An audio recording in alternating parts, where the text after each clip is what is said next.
Good evening बच्चों, कैसे हैं आप। आज हम पढ़ेंगे यूनिट संख्या 2 जिसका नाम है परमाणु संरचना। बच्चों इस यूनिट में 2 चैप्टर हैं, इसलिए हमने इसको यूनिट सेकंड का फर्स्ट पार्ट बना लिया है, जिसमें है पहला पार्ट जिनके पहला चैप्टर है परमाणु संरचना प्रारंभिक और दूसरा चैप्टर है परमाणु संरचना आधुनिक। ठीक है, तो बच्चों आज हम परमाणु संरचना प्रारंभिक इस चैप्टर का फर्स्ट पार्ट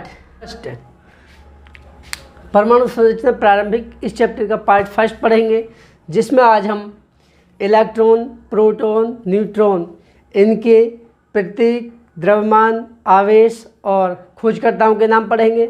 इसके अलावा इलेक्ट्रॉन, प्रोटॉन, न्यूट्रॉनों की खोज कैसे हुई थी उसके बारे में, और इसके अलावा परमाणु के कुछ मॉडलों के बारे में।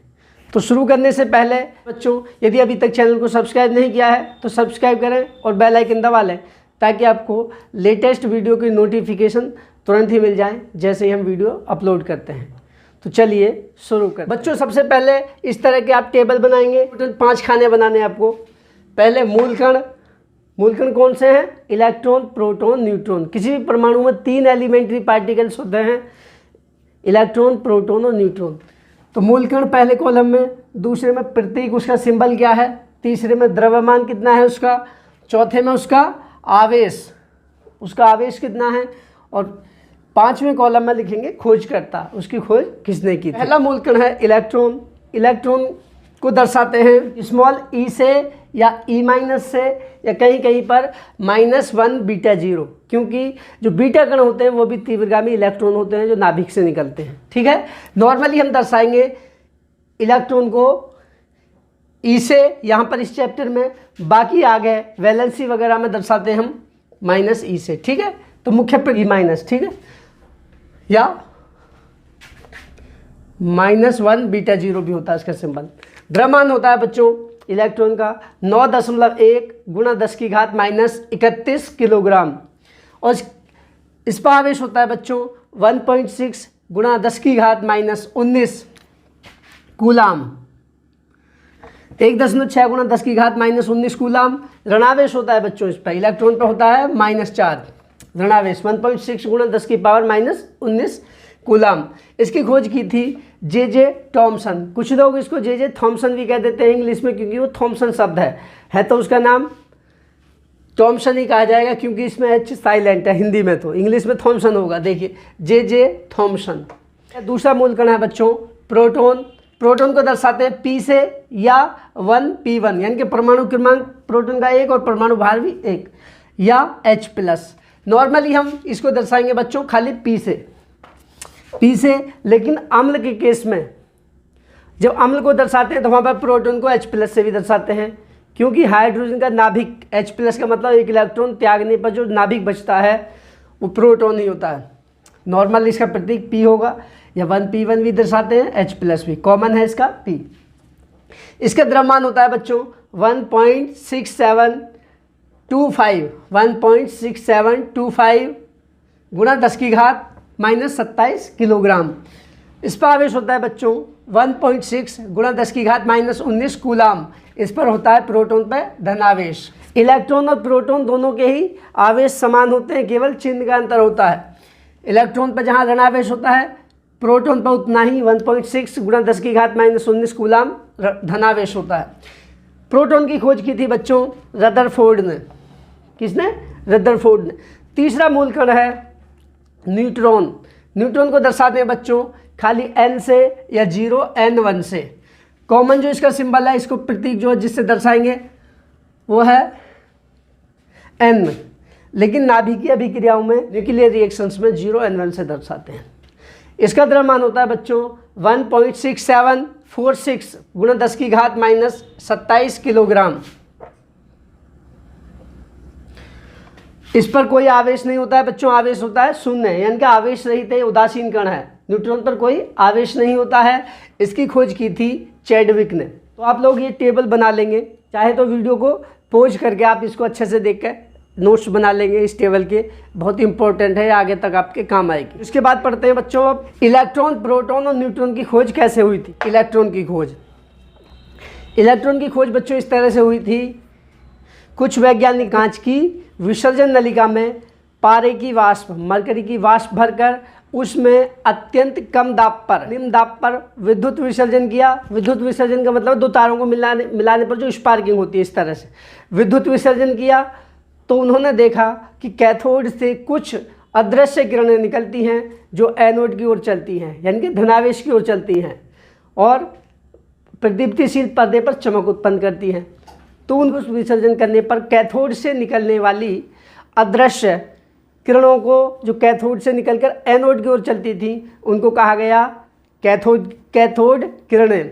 बाद में उन्हीं कैथोड किरणों का एनालिसिस किया गया। विश्लेषण करने पर जे टॉमसन ने निर्धारित किया कि ये किरणें क्या हैं, इलेक्ट्रॉन हैं।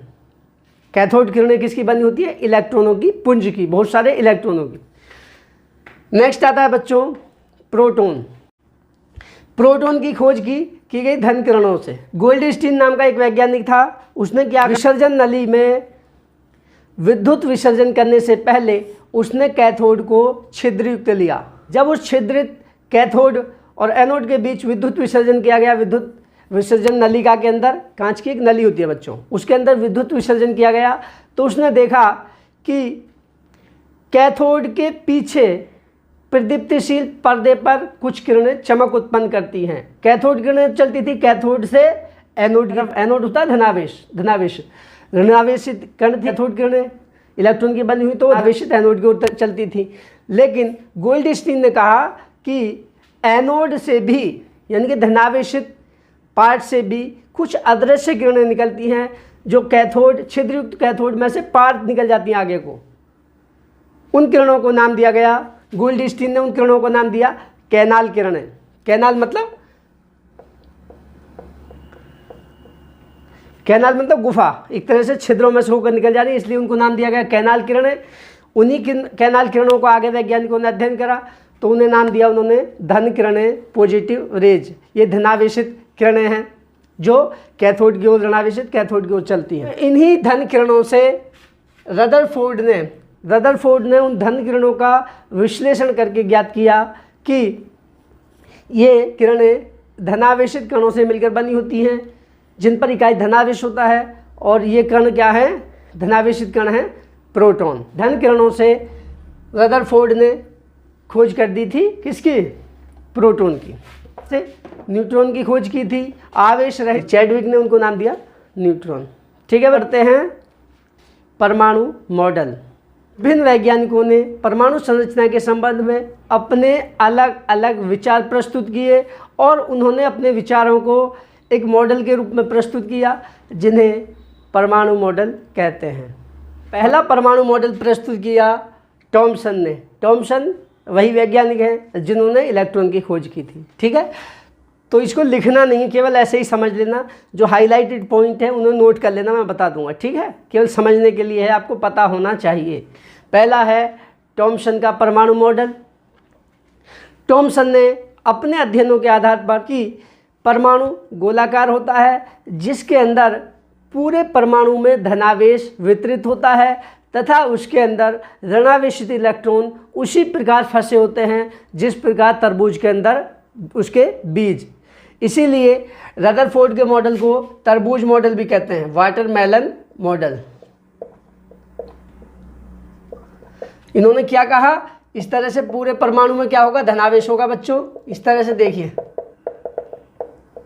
उसके अंदर पाए जाएंगे इलेक्ट्रॉन, जगह जगह ऋणावेशित इलेक्ट्रॉन अंदर धसे होंगे उसमें जगह जगह, जैसे तरबूज में बीज होते हैं उस तरह से। इस तरह से ऋणावेशित इलेक्ट्रॉन उसके अंदर धसे होते हैं और पूरे में धनावेश वितरित होता है। उसके अंदर तरबूज के बीज की तरह इलेक्ट्रॉन धसे होते हैं जगह जगह। तो ये था तरबूज से मिलता जुलता मॉडल, इसलिए इसको कहते हैं बच्चों तरबूज मॉडल। तो इसको हाईलाइट कर लेना। परमाणु का तरबूज मॉडल दिया था जे टॉमसन ने। दूसरा मॉडल है रदरफोर्ड का परमाणु मॉडल। परमाणु मॉडल को समझाने से पहले बच्चों, रदरफोर्ड ने एक सोने की बहुत पतली पत्ती लगभग 4 माइक्रोन की 4 गुना 10 की घात -6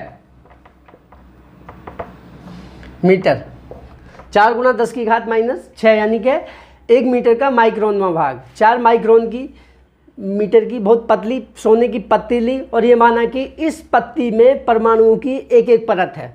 ठीक है, तो उस सोने की पत्ती पर उन्होंने अल्फा कणों की बौछार की, सोने की पतली पत्ती पर अल्फा कणों की बौछार की और पीछे एक प्रदीप्तिशील पर्दा लगा दिया जिंक सल्फाइड के पेंट किया हुआ, जैसे टीवी की, पहले टीवी होते थे उनकी पिक्चर ट्यूब होती थी उस तरह का। तो उसने देखा कि अधिकांश अल्फा कण अपने मार्ग से विचलित हुए बिना सीधे चले जाते हैं। यहाँ से अल्फा कण आए तो वो इस तरह से सीधे सीधे चले गए बच्चों, अपने मार्ग से विचलित हुए बिना सीधे चले जाते हैं और पर्दे पर चमक उत्पन्न करते हैं। प्रदीप्तिशील पर्दा लगा हुआ है इस पर। पहला पॉइंट क्या था बच्चों, अधिकांश अल्फा कण, जब सोने की पतली पत्ती पर उन्होंने अल्फा कणों की बौछार की तो उन्होंने पाया कि अधिकांश अल्फा कण अपने मार्ग से बिना विचलित हुए सीधे चले जाते हैं। इसके आधार पर उन्होंने निष्कर्ष निकाला कि परमाणु के अंदर अधिकांश भाग खोखला, बहुत कम अल्फा कण अपने मार्ग से विचलित हो जाते हैं, अपने मार्ग से बहुत कम कण अपने मार्ग से इस तरह से विचलित हुए। इसके आधार पर उन्होंने निष्कर्ष निकाला कि परमाणु के अंदर एक धनावेशित अल्फा कण होते हैं बच्चों, धनावेशित हीलियम नाभिक। हीलियम परमाणु होता है 2He4, यानी कि उसका परमाणु क्रमांक 2 है, परमाणु भार 4 है। उसके नाभिक में 2 प्रोटॉन होते हैं, 2 न्यूट्रॉन होते हैं। इसके अलावा 2 इलेक्ट्रॉन होते हैं। जब He इलेक्ट्रॉनों को त्याग देता है तो बन जाता है He++। 2 इलेक्ट्रॉन निकल जाएंगे तो बच्चों धनावेशित हीलियम का नाभिक बचता है। अल्फा कण क्या है, हीलियम का नाभिक या धनावेशित हीलियम परमाणु। तो उन्होंने निष्कर्ष निकाला परमाणु के अंदर एक छोटे से स्थान पर उसका समस्त धनावेश और द्रव्यमान केंद्रित होता है, जो अल्फा कणों को अपने मार्ग से विचलित कर देता है। जो जिस स्थान पर समस्त द्रव्यमान परमाणु का केंद्रित होता है उसको उन्होंने कहा कि ये नाभिक है और ये धनावेशित है, जो धनावेशित अल्फा कणों को प्रतिकर्षित कर रहा है। तो इसी के आधार पर उन्होंने नाभिक की खोज की, अल्फा कण प्रकीर्णन के आधार पर। तो बच्चों इस चीज़ को नोट कर लें, रदरफोर्ड ने अल्फा कण प्रकीर्णन के आधार पर परमाणु के नाभिक की खोज की। ठीक, और इसी के आधार पर उन्होंने अपना परमाणु मॉडल दिया। रदरफोर्ड के परमाणु मॉडल अंदर एक धनावेशित नाभिक होता है। परमाणु के अंदर एक धनावेशित नाभिक होता है जिसमें परमाणु का समस्त द्रव्यमान केंद्रित होता है और इस नाभिक के अंदर प्रोटॉन प्लस न्यूट्रॉन, प्रोटॉन तथा न्यूट्रॉन पाए जाते हैं। परमाणु का समस्त द्रव्यमान उसके नाभिक में केंद्रित होता है जिसके अंदर प्रोटॉन तथा न्यूट्रॉन पाए जाते हैं। चूंकि इसमें नाभिक को माना गया, इसलिए रदरफोर्ड के मॉडल को बच्चों नाभिकीय मॉडल भी कहा जाता है। रदरफोर्ड के परमाणु मॉडल को ही न्यूक्लियर मॉडल या नाभिकीय मॉडल भी कहते हैं और रदरफोर्ड ने ही नाभिक की खोज की थी अल्फा कण प्रकीर्णन के द्वारा। परमाणु का एक नाभिक धनावेशित नाभिक होता है प्लस चार्ज, तथा उसके अंदर उसका समस्त द्रव्यमान केंद्रित होता है। दूसरा पॉइंट, इस नाभिक के अंदर उसके प्रोटॉन तथा न्यूट्रॉन पाए जाते हैं। उसके आगे बताया अगला पॉइंट उन्होंने कि नाभिक के चारों ओर ऋणावेशित इलेक्ट्रॉन सभी कक्षाओं में चक्कर लगाते रहते हैं। ऋणावेशित इलेक्ट्रॉन नाभिक के चारों ओर सभी कक्षाओं में चक्कर लगाते रहते हैं। बच्चों यही था रदरफोर्ड का परमाणु मॉडल। इस मॉडल की कमी बच्चों ये है, हाँ, रदरफोर्ड के मॉडल को नाभिकीय मॉडल भी कहते हैं, ये आपने नोट कर लिया होगा। Drawback of Rutherford's atomic model, इसकी कमी ये थी बच्चों, जब कोई गतिशील कण नाभिक के चारों ओर समान चक्कर लगाएगा तो क्या होगा, उसके घूमने से उसकी ऊर्जा का ह्रास होगा, ऊर्जा में कमी आएगी। जैसे जैसे ऊर्जा में कमी आएगी तो इलेक्ट्रॉन नाभिक के पास आता चला जाएगा और क्या होगा, ऊर्जा उसकी इलेक्ट्रॉन की घूमते घूमते कम होती जाएगी और अंत में इलेक्ट्रॉन बिल्कुल नाभिक के पास आ जाएगा। नाभिक के पास आकर नाभिक में मिल जाएंगे तो परमाणु का विनाश हो जाएगा, परमाणु नष्ट हो जाएगा। रदरफोर्ड मॉडल की मुख्य कमी है बच्चों, ये परमाणु के स्थायित्व की व्याख्या नहीं करता है। इस चीज़ को भी आप नोट कर लें। तो बच्चों आज के लिए इतना ही पर्याप्त है। इससे आगे वाला मॉडल इम्पोर्टेंट है, वो हम आपको कल लिखवाएंगे। ठीक है बच्चों, तो वो आपको कल पढ़ाएंगे। यदि वीडियो पसंद आए तो लाइक करें और अपने दोस्तों के साथ शेयर अवश्य करें। ठीक है बच्चों, तो आज के लिए इतना ही पर्याप्त है। कल फिर एक नई वीडियो के साथ मिलते हैं, तब तक के लिए थैंक यू।